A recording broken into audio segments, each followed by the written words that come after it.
All right. Well, it is 7:05, so as others show up, I'll let them in. I thought Zoom would be best so that we could cut out on drive time and save gas and be back to our evening show as soon as we're finished with this. So let me open with the word of prayer, and then I'll jump into what this year holds for us. God, we thank you for God, just for who you are and the way that you have been with us, not just since March, but through everything that we face in life, God, the highs and the lows, the mountains and the valleys. And so we just thank you that you are the God who remains the same and remains faithful all the time. God, we thank you for these parents and their students and all of our students that you blessed our ministry with. And Father, we just pray that as a youth ministry, we are good stewards of our time and our relationships with these students, and that we honor you in everything that we do, and we help point these students into a deeper, more personal relationship with you. And it's in your name I pray. Amen. All right, so tonight, and if you're also a family ministry leader, you've heard some of this already on Saturday, because we had a big family volunteer kickoff, and so that was a good time. It was great to get back together.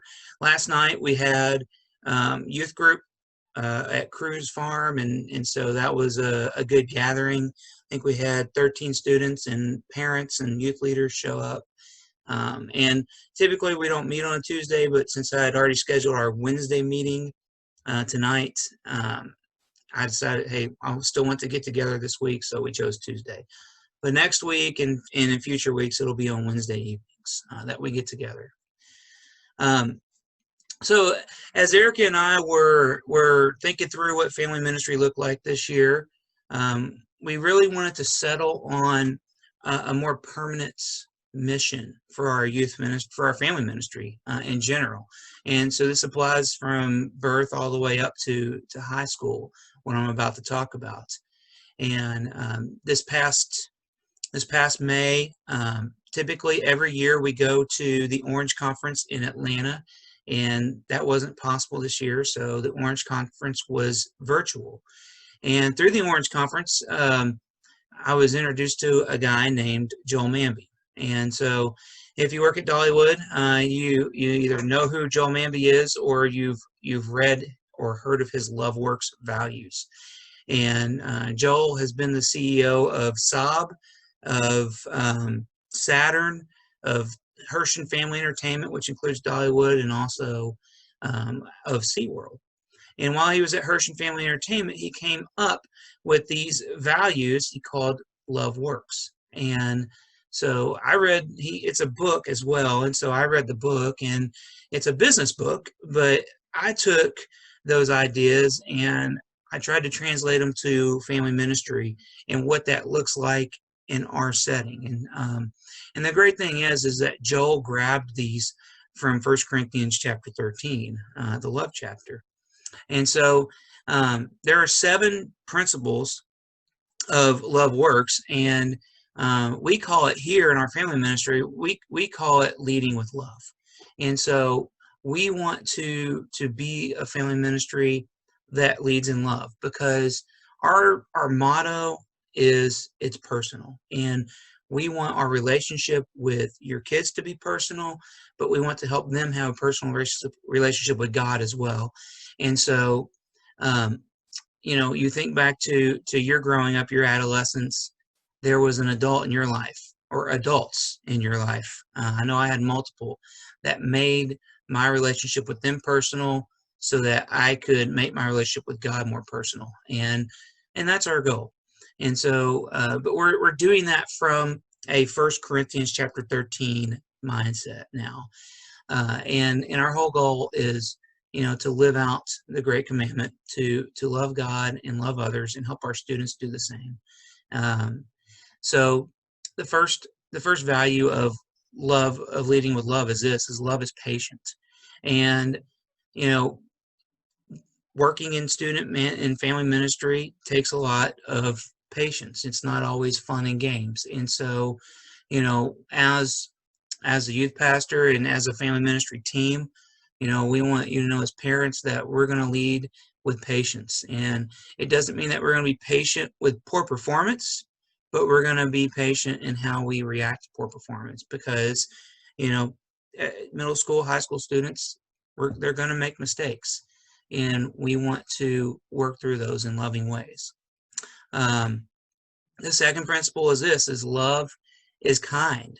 And so, you know, I told all of our family ministry leaders on Saturday, I said, as corny as this sounds, we need to be CEOs. We need to be the chief encouragement officers because enthusiasm trickles down. And so, you know, if Eric and I are not enthusiastic, then our volunteers aren't enthusiastic, and then the kids aren't, and you as parents aren't enthusiastic. And so we want to make sure that, you know, we are leading with kindness and enthusiasm and encouragement on all levels. You know, I love when my kids from their leaders get a letter in the mail, you know, just a handwritten note saying, hey, missed you, thinking about you, how are you doing? And I encourage our leaders to do the same. Or you know, even through text if they have cell phones, they're really good at keeping up through that way, and just keeping up with their lives and how things are going in their lives, because those are things that matter to your kids, is what's going on in their life. And so we want to be intuitive leaders, and we want to be encouraging in whatever your kids' our endeavors might be. The third principle is this, is love is trusting. And so what that looks like from our student ministry is that, you know, it's not the Chad show, and I trust our leaders to lead the way God has created them. He's created all of them uniquely, and there are times where they're better equipped to teach a lesson over myself, or they're going to be able to lead a certain group of students better than I could lead those students. And so that's why we do small group ministry, and we put those leaders with those groups to walk with those groups. And the goal is that they're walking with them from the time they're in 7th grade to the time they graduate. And if that's not possible, then we like the middle school, you know, to walk with them through 7th and 8th grade. And then for high school leaders to walk with them through all of their high school years. When that's possible. And so we just think that those long-lasting relationships help build trust. Because let's face it, my kids that I have, your kids, they're not always going to come to you with everything they're dealing with. And we as parents need our kids to have trusted adult voices in their life that we know that they're going to go to, and those adults are going to give sound advice to those kids as well. The fourth principle is this, is love is unselfish. And so, you know, we want to be unselfish on 3 levels. You know, I told my leaders, sometimes you have to be unselfish with your finances, and not all the time, but, you know, sometimes it may take an extra tank of gas to go meet a student, or to go to a student's game, or, you know, pay that money to get a ticket into whatever sport they're playing. You know, it's definitely going to cost time, and I can certainly say that we have youth leaders who are dedicated to showing up and to being present in the lives of our students. And so they are unselfish in that way for sure. The fifth principle of leading in love is this, is love is truthful. And again, that goes to when things aren't always going well. Understand that as a family ministry, we're going to be truthful with you guys, and you know, the invitation goes both ways. We know that when we're truthful with you, we need to be willing to hear the truth about ourselves as well. And so, you know, we want to have an open door and open honesty policy about whatever's going on, whether it be with an individual or with a small group. The sixth principle is this, is love is forgiving. And we want to be a team that is forgiving and model forgiveness, because our students are watching us, and we're the lead forgivers in our groups as the leaders. And so we want your kids to see that in our lives. And we ultimately want them to know that when we forgive, we're releasing our grudge and the grip of the grudge that grip has over us. And so we want to be known as a forgiving team as well. And the last thing is this: the last principle is love is dedicated. And Paul ends that part of 1 Corinthians chapter 13 with love is always, and he names different adjective of what love always is. And so we want you to know, as a team, we are dedicated to you as parents. Our goal is not to take over your role, but to come alongside you and partner with you in this phase of life where you're raising middle school and high school students, so that you know that you're not alone, and you know that we are for you as parents, and we want to be a good resource and good advocates for you. We want you to know that we're championing you, and so if a student comes and complains to us, we're not about parents issue, which can happen. We want you to know that we're just not taking their side, but we're listening, and we're imparting advice and good wisdom to help the relationship that you have with them be better, to help them see things from your perspective. And so we are for you all as parents. So a lot went into what is this year going to look like, and how do we do this given our circumstance. And on Saturday, when our team met, I presented them with a list of options of here's how we could go about doing youth group. And overwhelmingly, everybody really liked this option. And the option that we're going to go with is we're going to have youth group outdoors. Outdoors allows us to spread out more. It allows us to not have to worry about as many things being contaminated like you would inside a building. And so, we have got permission from King's Academy to use their practice football field. We also have some other families in our church that have nice big flat pieces of land that they've said we could use as well. But we're going to try and keep a consistent location starting in September to meet at. And typically in the past, we've done meals, and we're not going to do meals right now, at least until the end of December, and then we can reevaluate in January. But what we will have is bottled water and maybe some canned drinks and some prepackaged foods where, it's not a buffet style type thing, because we want to make sure that we are practicing safe hygiene. If there is ever a rain delay or rain in the forecast, or it's just too cold and we can't meet outside, then we're going to come here to the church and we're going to meet in the gym. Now, some of the safety policies that we have in place is that whether we're indoors or outdoors, we're going to do temperature checks on everyone, and we're going to record those temperatures. And that way we'll have a record of who was at youth group, and, in the unfortunate case where we have to start contacting people, we have a good list. If we meet indoors, not only are we going to do temperature checks, but our leaders are going to be required to be wearing masks indoors, even though we're in the gym.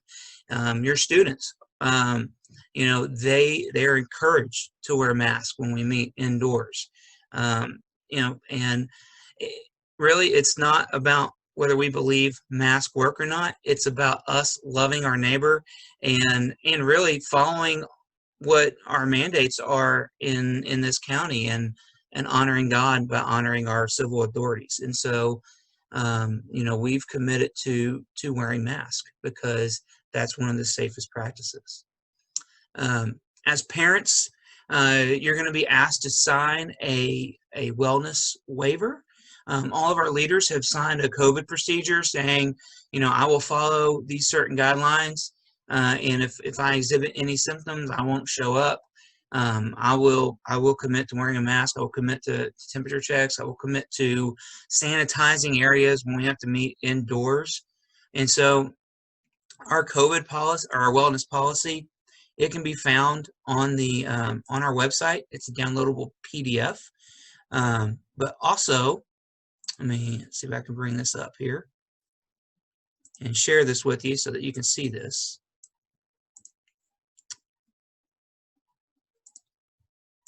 All right. All right, so here's our Seymour Heights Family Ministry Wellness Agreement. And this is for you as parents. And so you will need to fill this out, one for each of your kids. So if you have 2 kids, you're going to need 2 of these policies. If you have 3, you're going to need 3, okay?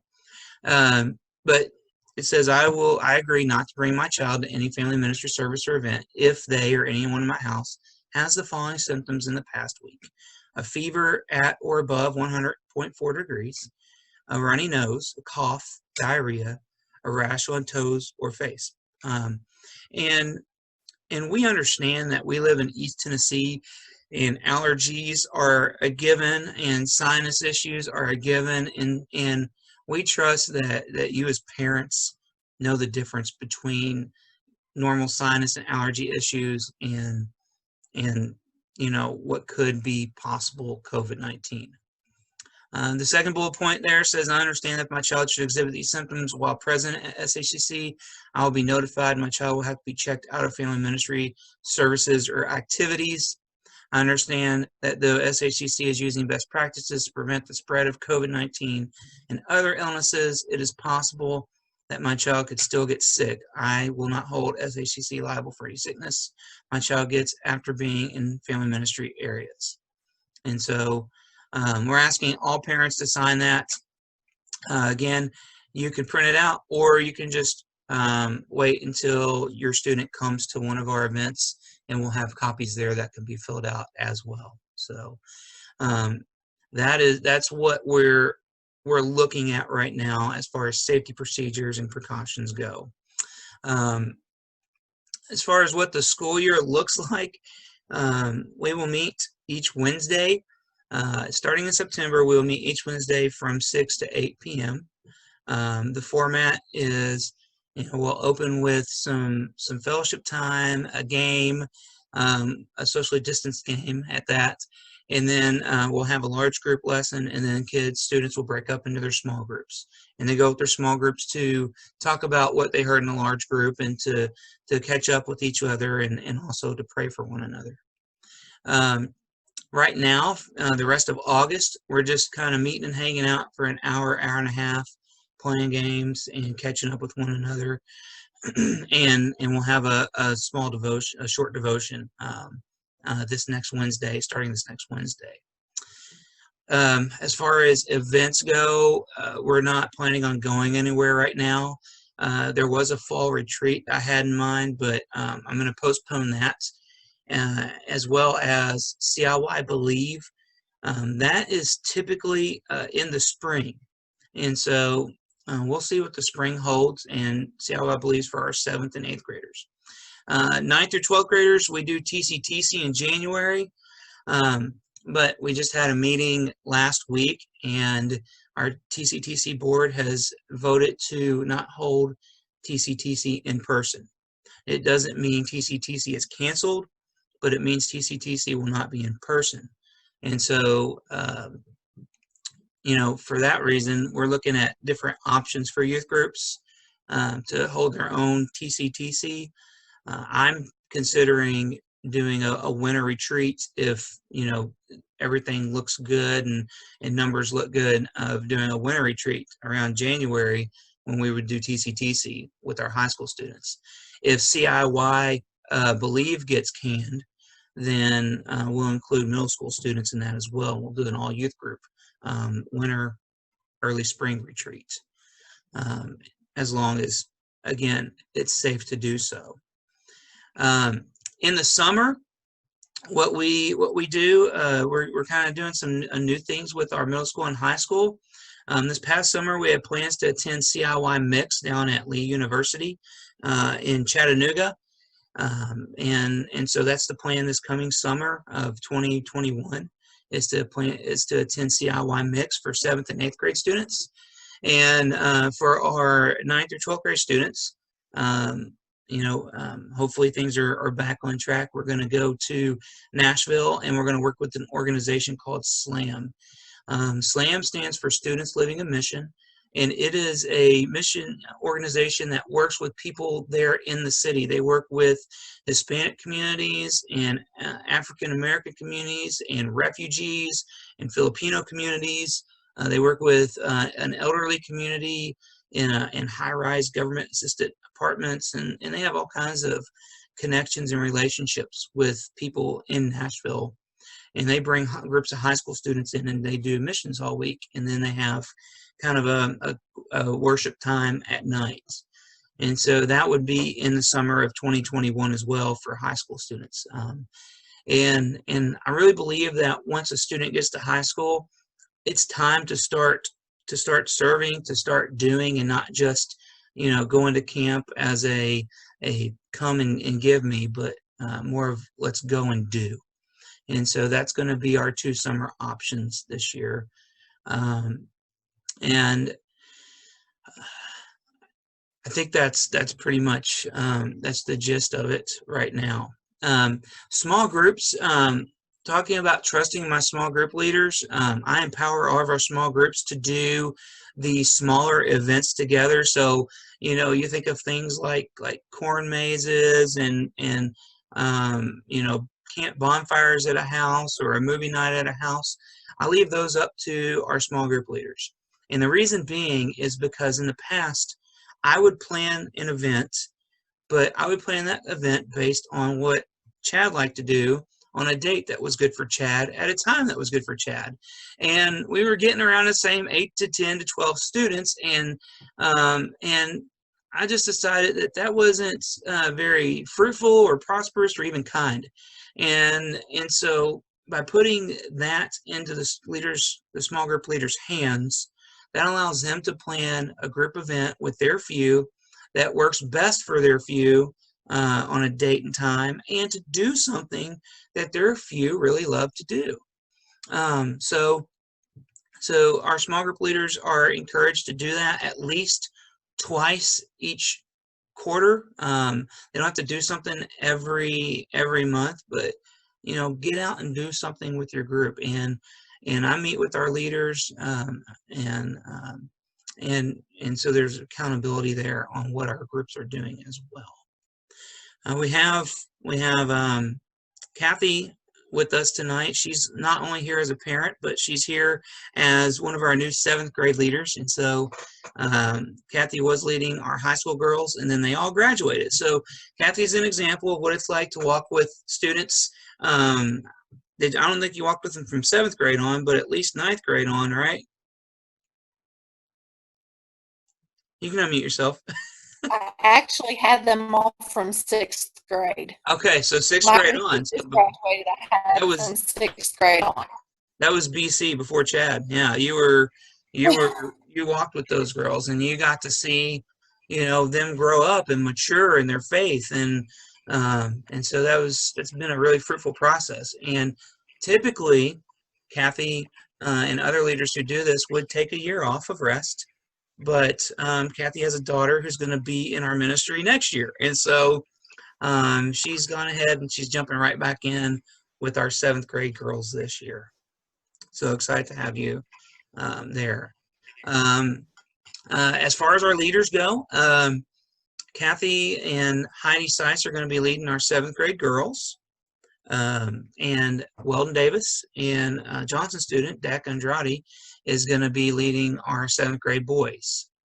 Last semester, when COVID hit, we lost our 8th grade, really our middle school boys leaders.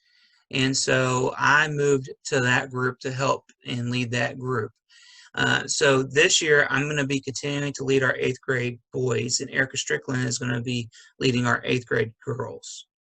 9th grade, Brian Seiss and Noah Sharp are going to be leading our 9th and 10th grade boys. And then Kristen Troyer and Carissa Humphrey are going to be leading our 9th and 10th grade girls. And we don't have any, oh yes we do, I'm sorry, my wife Chrissy is going to be leading our junior girls. And then Jeremy Troyer is going to be leading our junior and senior boys. So we're in a unique spot where we don't have any senior girls this year, but we have some senior guys. So Jeremy Troy has the juniors and seniors, and actually the juniors that he's gaining this year, he had them when they were in 7th grade. So those boys have a relationship with him as well, and so that's what our groups are set up and look like. And at this point, I'll just open up to you guys of any questions that you may have, and I will even open up the chat, and it's set to host only so that your questions can remain private, and I'll just read them anonymously if you want, or you can unmute yourself and ask any questions that you may have.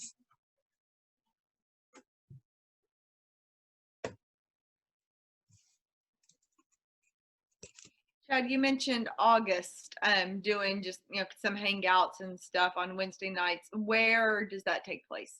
Okay, so usually during the summer we break from our normal youth group habit of meeting in the same place, which under normal circumstances is here at church. I had a youth minister that changed it up during the summer, and it really created excitement for the summer, and then excitement to get back to normal during the school year. So we meet all over the place. Like last week or yesterday, we met at Cruz Farm, and next Wednesday we'll be meeting outside at Brian and Heidi Seiss' house. I will send that information out via email and also through our Remind text group, and I sent those Remind links out in an email. Also, those are 2 ways that I communicate. I try not to put public or very public information like that on our Instagram page or Facebook page, just for protection purposes, since there's a lot of bad people out there. Just like I'll never put a Zoom code out there on social media. It'll always be sent through either email or through text message. Now, I don't know if anybody else will have this issue, but Betsy could not use our link because she already works in the school and she already has Remind, and maybe you might already have Remind as well through your kids' schools.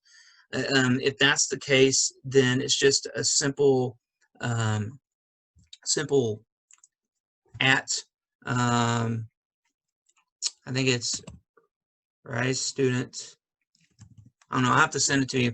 But you can type in the actual code instead of clicking the link if that doesn't work. So if you have any problems with that. Good question.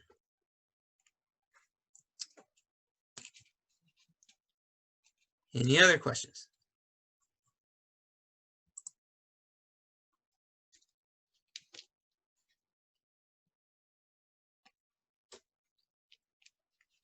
All right.